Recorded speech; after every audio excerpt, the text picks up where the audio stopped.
La communauté francophone, souhaitant s'enquérir de la situation politique au Gabon, a fait le déplacement de la capitale gabonaise.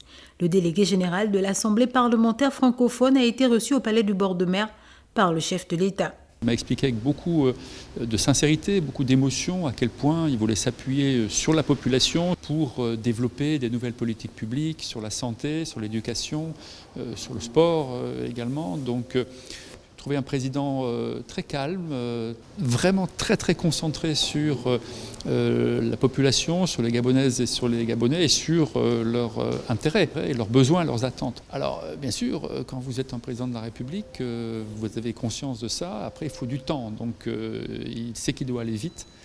Et vraiment, je le remercie de l'audience qu'il nous a accordée parce que on sait que pour le Gabon, qui est un pays qui a beaucoup de richesses, beaucoup de possibilités, il faut maintenant déployer des politiques publiques pour que tous les Gabonaises et tous les Gabonais puissent en profiter.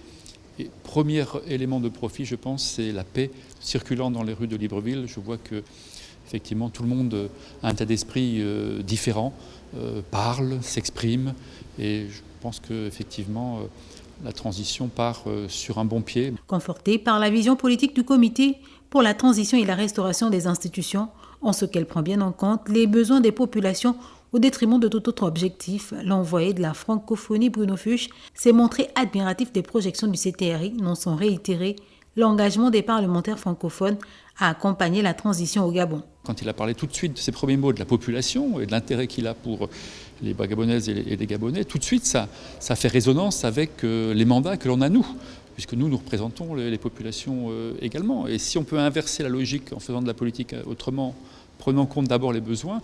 Donc on va bien sûr essayer de l'accompagner en fonction de ses demandes, parce que nous sommes juste au service, essayer de voir comment on peut favoriser justement à l'échelle internationale, expliquer en quoi le Gabon est sur une nouvelle voie et comment on peut accompagner au mieux, en fonction des demandes bien sûr, les Gabonaises et les Gabonais dans cette nouvelle situation qu'ils vivent. Après quelques heures d'échange, c'est donc totalement satisfait des orientations et convictions du président de la transition dans sa détermination à mener à bon port le bateau Gabon que cet hôte du chef de l'État a quitté le palais Rénovation.